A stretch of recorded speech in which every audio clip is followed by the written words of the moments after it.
नमस्कार साथियों, प्रणाम। एक बार पुनः मैं अपने यूट्यूब चैनल उपयुक्त ज्ञान एजुकेशनल चैनल पर आप सभी साथियों का हार्दिक स्वागत करता हूं। तो आज हम बात करने वाले हैं जो promotion to group B against 7% quota होता है, उसकी जो पेपर सीरीज़ चल रही है हमारी, उसमें आज पेपर है हमारा एसीएम का। हम एक पहला एसीएम का पेपर वो डाल चुके हैं। ये जो है 1/6/25 का पेपर है ना, और इसकी टाइमिंग 10 AM टू 12 PM रही है। तो यदि आप चाहते हैं कि आपको कहीं ना कहीं बेनिफिशियल वीडियो मिलती रहे तो प्लीज़ चैनल को लाइक और सब्सक्राइब करें, ताकि ये जो हमारी सीरीज़ है, हम मतलब प्रयास है कि जो पुराने प्रीवियस पेपर हैं वो वीडियो के माध्यम से आपके समक्ष रखें, ताकि आप ऑफिस में या जहाँ भी आपको समय मिले, है ना, वहाँ आप सुन सकें। चलिए हम शुरू करते हैं। हमारा पहला क्वेश्चन है, 20 करोड़ से 100 करोड़ तक की कमाई वाले स्टेशन को किस श्रेणी में रखा जाता है? तो NSG 1, 2, 3, 4 ऐसे श्रेणी है। तो 20 करोड़ और 100 करोड़ तक की कमाई वाले जो स्टेशन है उनको NSG 3 में रखा जाता है। नेक्स्ट क्वेश्चन है हमारा, वंदे भारत के लिए तत्काल कोटा संबंधित वर्ग के लिए कुल आवास की निम्नलिखित प्रतिशत तक अधिकतम हो सकता है? तो कितने % तक हो सकता है? 30% तक ही तत्काल कोटा हो सकता है वंदे भारत में। रेलवे अधिनियम के अनुसार फेरी लगाने और भीख मांगने पर प्रतिबंध किस धारा में? जो फेरी लगाने वाले और जो भीख मांगते हैं उनमें प्रतिबंध है, वो आपका सेक्शन 144 के तहत है। नेक्स्ट क्वेश्चन है हमारा, रेलवे अधिनियम की धारा के तहत नशे या क्लेशकारी को निपटाया जाता है? सेक्शन 145 में ये है ना, डिस्प्यूट और नशे के मामले को। तत्काल टिकट में निम्नलिखित की अनुमति नहीं है। तत्काल टिकट में जो है वो नाम परिवर्तन करने की अनुमति नहीं है। नेक्स्ट क्वेश्चन है, तत्काल कोटे के उपयोग की जो रिव्यू है, समीक्षा किसके द्वारा की जाती है? तो वो आपको पता है, जोनल रेलवे, जो क्षेत्रीय रेलवे, उसके द्वारा की जाती है। नेक्स्ट क्वेश्चन है हमारा, JTBS जो है आपको, वो कौन सा कथन उसके बारे में सही है? तो केवल नगद टिकट जारी किया जा सकता है, सही। सीजन टिकट का नवीकरण किया जा सकता है, सही। प्लेटफॉर्म टिकट जारी किया जा सकता है, ऑल ऑफ दी, ये जो है सभी ऑप्शन इसके करेक्ट है। नेक्स्ट क्वेश्चन है हमारा, ATBM सुविधा को ये उपलब्ध है? ATBM जो सुविधा है क्या उपलब्ध है? स्मार्ट कार्ड धारक को दी जाने वाले बोनस को बरकरार रखने की अनुमति, ठीक है। 5,000 रुपये मासिक वजीफा, गलत है। प्रति टिकट 10 रुपये का शुल्क लिया जाता है, गलत है। फर्स्ट क्वेश्चन जो आपका सही है। STB जो आपके एजेंट हैं उनके लिए क्या पात्रता शामिल है? तो जहाँ STB है ओपन होना, वहीं उस लोकल ब्लॉक, तहसील या मंडल का निवासी जिसमें स्टेशन स्थित है, बिल्कुल सही बात है। 18 वर्ष से कम नहीं होनी चाहिए, ये भी करेक्ट है। कम से कम 10वीं वर्ष की परीक्षा उत्तीर्ण होनी चाहिए, all of this is correct. STB एजेंटों की जो नियुक्ति है वो किसके आधार पर होती है? तो कमीशन के आधार पर STB के एजेंट की नियुक्ति होती है। यदि यात्रा प्रारंभ करने वाले स्टेशन से ट्रेन निर्धारित प्रस्थान समय से 10 घंटे से अधिक देरी चल रही, तो ट्रेन के प्रस्थान से पहले ऑनलाइन दाखिल टिकट TTR को सरेंडर करने पर पूर्ण किराया वापसी की अनुमति होगी। तो यदि ट्रेन जो है 3 घंटे से प्रारंभ करने वाले स्टेशन से 3 घंटे से अधिक लेट चल रही है, तो पूरा टिकट आपको वापस मिलेगा। पैकेजों का अंकन पार्सल के बारे में किसके द्वारा किया जाता है? तो पार्टी और रेलवे द्वारा किया जाता है। नेक्स्ट क्वेश्चन है, रेलवे अधिनियम 1989 की धारा माल की गलत घोषणा करना किस अंतर्गत अपराध है? सेक्शन 163 के अंतर्गत अपराध। मोलासिस का घनत्व कितना होता है? 1.5, है ना। ये टाइप ऑफ शुगर कैन के द्वारा निकला होता है ना। नेक्स्ट क्वेश्चन हमारा है, निम्नलिखित में से किन वस्तुओं को अनिवार्य 100% वजन से छूट दी जाती है? चूनी और डी ऑयल जब कवर्ड वैगनों में लोड किया जाता है, मोटर वाहन से लदी automobile wagon, all of this दोनों ही सही है। ICMS का फुल फॉर्म क्या है? तो ICMS का जो फुल फॉर्म है आपका इंटरनल कोचिंग मैनेजमेंट सिस्टम, ये ICMS का फुल फॉर्म है। नेक्स्ट क्वेश्चन है हमारा, प्रेफरेंशियल ट्रैफिक ऑर्डर के तहत प्राथमिकता D में डैश वस्तुएं शामिल हैं? तो ट्रैफिक प्राथमिकता A में AC में शामिल नहीं किया गया ट्रैफिक, है ना। जो ACC में नहीं किया गया वो ट्रैफिक D में शामिल है। नेक्स्ट क्वेश्चन है हमारा, SLO के बारे में बताइए। तो SLO स्पेसिफिक लोडिंग ऑर्डर कहलाता है। जो आपकी FTR ट्रेन है ना, उसकी न्यूनतम संरचना कितनी? तो 18 कोच आपकी मिनिमम है ना। FTR ट्रेन की डाइनिंग कार पे एंटी कार का शुल्क क्या होता है? तो 85 रुपीज़ पर किलोमीटर ये आपका शुल्क होता है। यात्रा पूरी होने के बाद निम्नलिखित IRCTC द्वारा 10 दिनों में डाटा जोनल को दे दिया जाता है। तो 30 दिनों के भीतर का जो मूल फोल्डर है वो दे दिया जाता है। नेक्स्ट क्वेश्चन है हमारा, भारत गौरव ट्रेन के लिए पंजीकरण सेवा शुल्क प्रदाता द्वारा डेस्क को भुगतान किया जाता है? किसको भुगतान किया जाता है? General railway selected by service provider, जो चयनित जनरल रेलवे है उसी को भुगतान करना पड़ेगा। निजी स्वामित्व वाले वैगनों पर स्टेबलिंग चार्ज निम्नलिखित में कौन से वैगनों पर शामिल है? तो कंटेनर ऑपरेटर के स्वामित्व वाले वैगन, रक्षा स्वामित्व वाले stock, road roller train, all of this. Next question है, निम्न प्राधिकारी के आदेश के विरुद्ध विलंब शुल्क की छूट की अपील के प्रयोजन के लिए ग्राहक को कितना समय दिया जाता है? ठीक है, जो दंड आपके ऊपर लगा है विलंब शुल्क का, तो आप चाहें तो 30 दिन के अंदर आप जो है निम्न प्राधिकारी को सूचित कर सकते हैं अपील के लिए। CP ग्राम मॉड्यूल है जो शिकायत का, उसमें कितने दिन के भीतर समाधान करना समस्या का अनिवार्य? 21 दिन के भीतर अनिवार्य। JPWIS योजना के तहत जिस सर्टिफिकेट से सर्किट पर रेक तैनात करने का प्रस्ताव है उसे डैश द्वारा अनुमोदित किया जाना चाहिए। तो जिस सर्किट पर है उसको टीटी डायरेक्टेड रिले बोर्ड के अनुमोदन की आवश्यकता पड़ती है। GPWIS स्वामित्व वाले माल क्षेत्र में GPWIS रेकों के निपटा के मामले में निम्नलिखित लागू है। क्या लागू है? तो टर्मिनल एक्सेस चार्ज भी लगता है, डिटेंशन चार्ज भी लगता है, ग्राउंड यूसेज चार्ज भी लगता है। तीनों टाइप का चार्ज जो है वो आपको GPWIS ब्रेक में लगता है। नेक्स्ट क्वेश्चन है NSG4, NSG5, NSG6 स्टेशन में OSOP 1 स्टेशन 1 प्रोडक्ट आउटलेट के लिए 15 दिनों के लिए निम्न पंजीकरण शुल्क देना होता है। तो DRM अनुमोदन के साथ 500 रुपये का शुल्क देना अनिवार्य है। 1 स्टेशन 1 प्रोडक्ट आउटलेट के लिए रेलवे बोर्ड द्वारा अनुमोदित डिजाइन किसके द्वारा प्रदान किए जाए हैं? तो ये है आपका national institute of design. Next question है हमारा, मंडल स्तर पर 1 स्टेशन 1 प्रोडक्ट के लिए नोडल अधिकारी कौन है? तो सीनियर DCM जो है वो इसके नोडल अधिकारी हैं। क्वेश्चन है हमारा, LSFTO के अंतर्गत आवेदन करने के लिए रेकों की न्यूनतम संख्या क्या है? जो LSFT है उसके अंतर्गत कितने न्यूनतम रेक होने चाहिए? तो एक अगर रेक है तो आप आवेदन कर सकते हैं। रेलवे बोर्ड में LSFTO की नीति को लागू करने के लिए समग्र नोडल अधिकारी कौन होते हैं? तो रेलवे बोर्ड में जो है आपके PED ED फ्रेट मार्केट में जो है वो मुख्य अधिकारी होते हैं। हॉल्ट ठेकेदार को दे कमीशन निम्नलिखित के आधार पर मिलता है। जो हॉल्ट ठेकेदार होता है उसको कमीशन किस आधार पर मिलता है? तो व्यक्तिगत महीनों का जो लेन देन है उसके आधार पर मिलता है। होल्ड ठेकेदार के लिए न्यूनतम सुरक्षा राशि जमा राशि क्या है? तो ये है आपकी 2000 रुपये जो है न्यूनतम, मतलब इनसे FD मतलब सुरक्षा राशि के रूप में जमा किए जाते हैं। DRUCC ये बैठक होती है ना डिवीजन पर एक बार, तो कम से कम एक वर्ष में कितनी बार बैठक होती है? तो वर्ष में 3 बार ये बैठक होना अनिवार्य है। नेक्स्ट क्वेश्चन है, ZRUCC का कार्यकाल प्रारंभ डैश से होता है? तो ये आपका अप्रैल महीने से प्रारंभ होता है। नेक्स्ट क्वेश्चन है हमारा, MGR प्रणाली के मामले में कौन सा कथन सच है? तो बॉबी RN और बॉक्सेन रेक रेलवे द्वारा प्रदान किया जाता है। ये जो है आपका ये कथन सत्य है। नेक्स्ट क्वेश्चन हमारा है, ETRR इज एप्लीकेबल फॉर, ये किसके लिए लागू होता है? तो ये सारे यातायात मतलब कोयला यातायात, आयरन और ऑल ट्रैफिक ये सभी के लिए लागू होता है ना। नेक्स्ट क्वेश्चन है हमारा, GST के सेवा स्टेशन पर समान उपयोगकर्ता सुविधाओं की पूंजीगत लागत क्या होगी? तो ये क्या होगी?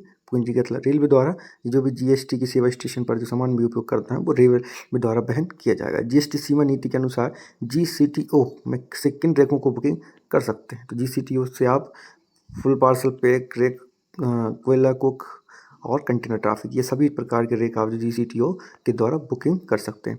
STS के तहत रियायत केवल निम्नलिखित के लिए अनुमत है। तो STS में केवल किन के लिए दी जाती है? Block rake, 2 multi point rake, mini rake, ये ऑल ऑफ इन सभी के लिए डिस्काउंट मिलता है। नेक्स्ट क्वेश्चन है हमारा, STS के अंतर्गत रियायतों को निम्नलिखित में किसके साथ जोड़ा जा सकता है? तो आप किसके साथ जोड़ सकते हैं? पूर्वोत्तर क्षेत्र से आने जाने वाले यातायात के लिए 6% की रियायत अलग से प्रदान की जाती है। नेक्स्ट क्वेश्चन है हमारा, ट्रक अर्थ व्यक्त ट्रक ट्रेलर कठोर सचिव वाहन का वजन इससे लिया जाता है। तो किससे लिया जाता है ये वजन?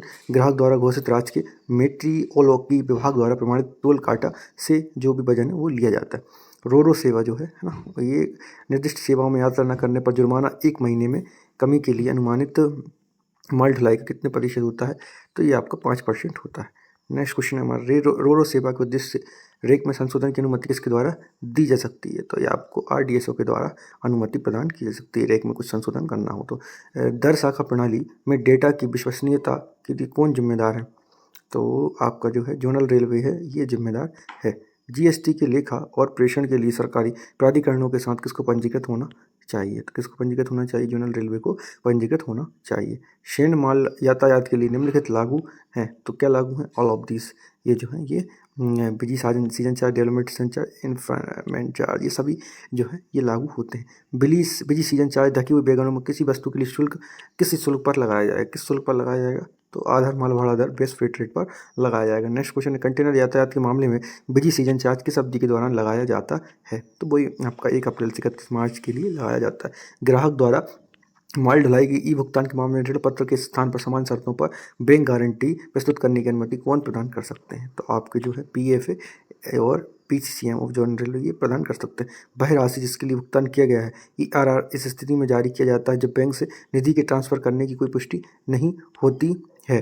तो प्रस्तुत जो है आपका LGBG की सीमित कुल राशि को भुगतान करना आवश्यक हो जाता है। ठीक है। नेक्स्ट क्वेश्चन है हमारा, ग्राहक की ओर से माल ढुलाई का भुगतान करने के लिए अधिकृत हैंडलिंग एजेंट का उपयोग करने की अनुमति किसके द्वारा प्रदान की जाती है? तो जो है एजेंट प्रयोग कर सकते हैं वो आपको जनरल रेलवेज की परमिशन दे सकते हैं। 26 से 35 वर्ष की आयु के व्यक्तियों के लिए जारी किया गया अंधेपन जो आपका रेलवे प्लेटफॉर्म प्रमाण पत्र है कितने वर्षों के लिए वैध है? तो ये आपका 10 वर्ष के लिए ये वैध होता है। नेक्स्ट क्वेश्चन है हमारा, राष्ट्रीय क्रेडिट कोर के क्रेडिटों के नाम में परिवर्तन करने के मामले में लिखित में अनुरोध करना होगा। तो जो आपका ट्रेन है उसके 24 घंटे से पहले अगर आप आवेदन करते हैं तो ही आपके नाम परिवर्तन प्रचार किया जाएगा। एटीएम डीबीओ स्थापित करने और संचालित करने की अनुमति डेस्क में दी जा सकती है। तो आपका ऐसे स्टेशन कॉलोनीज प्रशिक्षण इन सभी में प्रदान की जा सकती है। नेक्स्ट है हमारा, रसोई आउटलेट की स्थापना विकास नवीकरण करने के लिए रेलवे द्वारा आईआरसीटीसी को सौंपी गई रसोई संरचना भूमि का लाइसेंस शुल्क कितना होता है? तो आईआरसीटीसी का जो लाइसेंस है वो है आपका ₹1 वर्ग स्क्वायर फीट पर एनम के हिसाब से दिया जाता है। पार्किंग अनुबंध में उच्च निवेद अनुबंध की अवधि कितनी है? तो ये आपकी है 5 वर्ष है। ठीक है। नेक्स्ट क्वेश्चन है हमारा, बीटीयू के तहत भुगतान और उपयुक्त शौचालय अनुबंध की अवधि डैश है? तो ये अवधि आपकी है 15 वर्ष के लिए होती है। नेक्स्ट क्वेश्चन है हमारा, टीएफडी वैगन के तहत इन वैगन को लोड करने की अनुमति है? टीएफडी वैगन के तहत तो आप बॉक्सन को भी कर सकते हैं, बोस्ट को भी, बीआरएन, ये सभी को आप इसमें लोड कर सकते हैं। नेक्स्ट क्वेश्चन है हमारा, समान वाहक के रूप में रेलवे की जिम्मेदारी डैश समाप्त हो जाती? तो परिवहन की समाप्ति के समय ये सब जो है आपकी रेलवे बोर्ड की जिम्मेदारी समाप्त हो जाती है रेलवे की। निम्नलिखित में कौन सा माल सेट के समान कार्य को वर्णन करता है? यदि 24 घंटों में से कोई भी निर्दिष्ट ना हो तब भी आप क्या समय मानेंगे? तो ये है 6 बजे से रात के 10 बजे तक ये आप निम्न समय माना जाएगा। माल यातायात के मामले में शुल्क की न्यूनतम दूरी क्या है?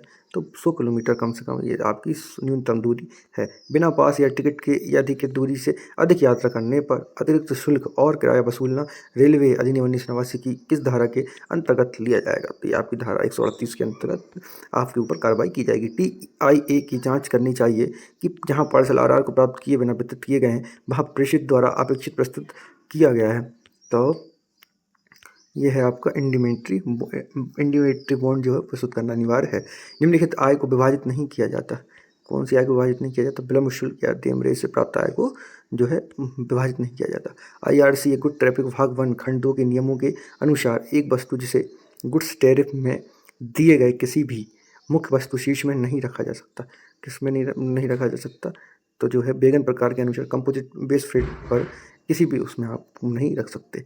आप HR का एक्सपेंड करिए, इसका होगा हाई ऑफिशियल रिक्विजिशन, ये HR का फुल फॉर्म होगा। TFD केवल तभी लागू होता है जब ट्रैफिक की लीड डेज से अधिक हो, कितने से 100 किलोमीटर से अधिक हो, तभी अभी अपन ने इसी क्वेश्चन को ऊपर डिस्कस किया, कुछ अलग घुमा के था। मुख्य दावाधिकारी कार्यालय में TDR यात्रा की प्रारंभ की तारीख से जमा करने की समय सीमा क्या होती है? तो TDR आप 10 दिन के अंतर्गत जमा कर सकते हैं। निम्नलिखित राजभाषा अधिनियम 1963 की धारा 4 किससे संबंधित है? तो 63(4) की जो आपकी धारा है वह राजभाषा समिति गठन से संबंधित है। भारतीय संविधान अनुच्छेद 120 किससे संबंधित है? तो आपका अनुच्छेद 120 संसद में इस्तेमाल की जाने वाली भाषा से संबंधित है। हिंदी भाषा के विकास निर्देश इसमें निहित है। तो किसमें निहित है? 351 में निहित है। केंद्र सरकार के कार्यालय के बीच संचार हो सकता है, हिंदी और अंग्रेजी दोनों में हो सकता है। नेक्स्ट क्वेश्चन है हमारा, सी राज्य के उच्च न्यायालय में हिंदी के वैकल्पिक प्रयोग को अधिकृत किया जा सकता है? तो भारत के राष्ट्रपति की पूर्व सहमति से उस राज्य के राज्यपाल द्वारा, अगर सी राज्य के राज्य है तो हिंदी के वैकल्पिक प्रयोग को उपयोग में ला सकते हैं। केंद्र सरकार के कार्यालय के कर्मचारियों को हिंदी कार्य साधक ज्ञान प्राप्त कर लिया गया माना जाए यदि वह कार्यरत निम्नलिखित प्रतिशत कर्मचारियों ने हिंदी का कार्य साधक ज्ञान प्राप्त हुआ, तो वहाँ 80% अगर कर्मचारियों ने ज्ञान प्राप्त कर लिया है तो वहाँ ओवरऑल माना जाएगा कि हाँ प्राप्त हो गया है। विभिन्न पाठ्यक्रम द्वितीय भाषा के रूप में हिंदी के डैश समकक्ष माना जाता है। तो किसके समकक्ष माना जाता है? विभिन्न पाठ्यक्रम 8वीं कक्षा के समकक्ष माना जाता है। हिंदी में कहानी, निबंध और नाटक को बढ़ावा देने के लिए आज वो पुरस्कार प्रदान किए जाते हैं रेलवे बोर्ड द्वारा, वो कौन से हैं? तो प्रेमचंद पुरस्कार प्रदान किए जाते हैं। नेक्स्ट क्वेश्चन है, प्रथम विश्व हिंदी सम्मेलन कहाँ आयोजित हुआ? तो ये आपका नागपुर में प्रथम विश्व हिंदी सम्मेलन आयोजित हुआ था। महात्मा गांधी अंतर्राष्ट्रीय हिंदी विश्वविद्यालय कहाँ स्थापित किया गया? तो ये आपका बड़ौदा है, हाँ आपका स्थापित किया गया। RTI अधिनियम 2005 के तहत जो आपको PIO द्वारा सूचना के लिए अनुरोध करने वाले आवेदक को जवाब कितने दिवस के भीतर प्रस्तुत करना है? तो 30 दिवस के भीतर प्रस्तुत करना होता है। नेक्स्ट क्वेश्चन है हमारा, मुख्य सूचना आयुक्त का अधिकतम कार्यकाल 5 वर्ष है। नेक्स्ट, निम्नलिखित में किसको रेलवे कर्मचारी लाभ निधि के शीर्ष गतिविधियों में शामिल किया गया? तो ये आप जो है महिला सशक्तिकरण भी शामिल है, स्वदेशी चिकित्सा प्रणाली, कर्मचारी, ये सभी जो है आपका SBF में शामिल है। नेक्स्ट क्वेश्चन है, रेलवे कर्मचारियों के कार्य के घंटे और विश्राम के अधिनियम 2005 के अनुसार गहन श्रेणी इंटेंसिव है ना, जैसे कि आपके कंट्रोल सेक्शन ऑफ ये सब हो गए 1 हफ्ते में, और इनकी क्या है 42 घंटे इनकी जो है कार्य की सीमा है। 20 किलोमीटर से अधिक दूरी पर स्थित स्टेशन में परिवर्तन संबंधित स्थानांतरित के मामले में सीटीजी का भुगतान इस प्रकार किया जाता है। किस प्रकार किया जाता है? तो पिछले महीने के मूल वेतन का 80% दिया जाता है 20 किलोमीटर से अधिक दूरी पर। सेवानिवृत्त रिटायरमेंट कर्मचारी को 95 वर्ष आयु पूर्ण होने पर और 100 वर्ष की अवधि तक कितना वेतन मिलता है? अधिकतम शोधित मूल वेतन का 50% अतिरिक्त मिलता है। रेलवे कर्मचारी लाभ निधि के अंतर्गत खेल गतिविधियों के लिए कितना आवंटन रुपए में दिया गया है? तो आप कितना आवंटन रुपए है? ये 30 रुपये जो है ये आवंटन किया गया। वास्तविक व्यावसायिक सुरक्षा कोड कांस्टिट्यूशन संहिता 2020 के अनुसार रेलवे प्रशासन को उन रेलवे प्रतिष्ठानों में 6 वर्ष से कम उम्र के बच्चों के उपयोग के लिए क्रेच उपलब्ध कराना अनिवार्य है, जहां कितनी संख्या है महिला कर्मचारियों की। अगर 50 कर्मचारी हैं तो वहां क्रेच उपयोग होना आवश्यक है। सीपी ग्राम का क्या है? Centralize public grievance redress and monitoring system. ठीक है। नेक्स्ट है आपका रेल सेवक नियम 1968 के किस नियम के तहत किसी भी रेलवे सेवक पर लगाए जा सकने वाले दंड निर्दिष्ट हैं? तो किस में निर्दिष्ट हैं? आपके ये नियम 6 में ये दंड निर्दिष्ट है। JRTI का full form Jawahar railway training institute ये फुल फॉर्म होता है। नेक्स्ट है हमारा साधारण स्थिति में जो आपका 1968 है, किस नियम के अनुसार निम्नलिखित में से किसी व्यक्ति को आरोपी कर्मचारी द्वारा बचाव पक्ष के वकील के रूप में नियुक्त करने की अनुमति नहीं है? वकील नहीं कर सकते आप, एक कानूनी व्यवसाय ये जो है मतलब आप नहीं, इसमें दिया गया है नियम में कि आप जो है एक कानूनी व्यवसायी को हायर नहीं करेंगे। आप अपने लिए एक अन्य सेवारत कर्मचारी या सेवानिवृत्त या साथ में कर्मचारी को आप अपने जो है बचाव पक्ष में प्रस्तुत कर सकते हैं। अनुशासनात्मक अपील नियम 1968 के तहत दंड के रूप में परिभाषित नहीं किया गया है। तो क्या परिभाषित नहीं किया गया है? चेतावनी जो हो कोई दंड के रूप में परिभाषित नहीं। ड्राफ्ट पेरे का उत्तर पर डैश व्यक्तिगत हस्ताक्षर होना चाहिए, GM के हस्ताक्षर होने चाहिए। संविधान के अनुच्छेद के तहत भारतीय संचित नीति स्थापित किया गया है, तो 266(1) के तहत किया गया। लोकोमोटिव के ईंधन पर किया गया व्यय क्या होता है? परिवर्तनीय लागत होता है लोकोमोटिव। अराजपत्रित पदों के समर्पण से सृजित रिक्ति बैंक में मौजूद धन मूल्य का उपयोग निम्नलिखित में से किसके सृजन के लिए नहीं किया जा सकता? तो किसके सृजन के लिए नहीं किया जा सकता? सहायक खेल अधिकारी के पद ये जो है नहीं किया जा सकता, बाकी सब पोस्ट आप क्रिएट कर सकते हैं। प्रसव की तारीख से 10 महीने के भीतर प्रत्येक छुट्टी स्वीकृत की जाना अनिवार्य है, तो 6 महीने के भीतर। संपूर्ण सेवा काल दौरान स्वीकृत की जाने वाली चाइल्ड केयर लीव या CC कितनी होती है? तो ये आपकी 730 दिन होती है। रेलवे कर्मचारी के अनुरोध पर एक रेलवे ने से दूसरे रेलवे में स्थानांतरण के मामले में वरीयता सीनियरिटी इस प्रकार होगी। किस प्रकार होगी सीनियरिटी? नए प्रतिष्ठानों की पदोन्नति समूह प्रासंगिक ग्रेड में मौजूदा स्थायी अस्थायी कर्मचारियों से नीचे रखा जाएगा यदि आप डिवीजन कहीं जाते हैं उन रिक्वेस्ट है ना। तो प्लान हेड में मैच करना है आपको। प्लान हेड 15 जो है ट्रैफिक फैसिलिटीज़ नहीं, ये जो है आपका PH 16 आता है। PH 11 नई लाइन सही है। PH 53 पैसेंजर सही। PH 17 कंप्यूटराइजेशन है। LIMS का फुल फॉर्म क्या है? Legal information management and briefing systems का फुल फॉर्म है। यातायात के लिए लाइन खुलने के बाद रखरखाव और मरम्मत के शुल्क को किस में आवंटन किया जाता है? तो किस में आवंटन किया जाता है? रेवेन्यू में आवंटन किया जाता है। नेक्स्ट क्वेश्चन है हमारा सेवानिवृत्ति के समय क्वार्टर के समान किराए पर कितने महीने तक आप होल्ड कर सकते हो? तो आप 4 महीने तक समान किराए पर होल्ड कर सकते हो। बिना मेडिकल प्रमाण पत्र के व्यक्ति द्वारा ली जा सकने वाली असाधारण छुट्टी कितनी होती है? अधिकतम 3 मंथ के लिए प्रदान की जा सकती है। कमाई के बंटवारे किस आधार पर आधारित है? तो ये है आपका प्रत्येक रेलवे में शामिल दूरी के आधार पर कमाई का बंटवारा होता है ना। भारतीय रेलवे के रेल शक्ति खाता किस बैंक द्वारा संचालित? तो आपका SBI बैंक द्वारा रेल शक्ति खाता संचालित। रेलवे सेवक आचरण नियम की धारा 3C में निम्नलिखित का अनुपालन है। तो ये है आपका कामकाजी महिलाओं के यौन उत्पीड़न संबंधित, ये है 3C। रेलवे सेवा में प्रवेश के बाद विकलांगता प्राप्त करने वाले कर्मचारियों की PWD के रूप में पदोन्नति के वरिष्ठता कैसे गिनी जाएगी? उसमें सीनियरिटी कैसे गिनोगे आप? तो ये है आपको विकलांगता प्रमाण पत्र की जो तिथि है उससे आप उनकी सीनियरिटी का काउंट करते हैं। अनुशासनात्मक कार्रवाई सहित सेवा संबंधी मामलों में संबंधित रेलवे कर्मचारी शिकायत निम्नलिखित पते पर आप इनको कर सकते हैं। तो हेड ऑफ अधीक्षक जो है आप इनको प्रस्तुत कर सकते हैं। तो चलिए मिलते हैं नेक्स्ट वीडियो में, तब तक के लिए जय हिंद। उम्मीद है आपको वीडियो पसंद आया होगा। यदि आप चाहते हैं कि इस तरीके के जो आपको वीडियो हैं प्राप्त होते रहें तो चैनल को लाइक और सब्सक्राइब अवश्य करें। जय हिंद।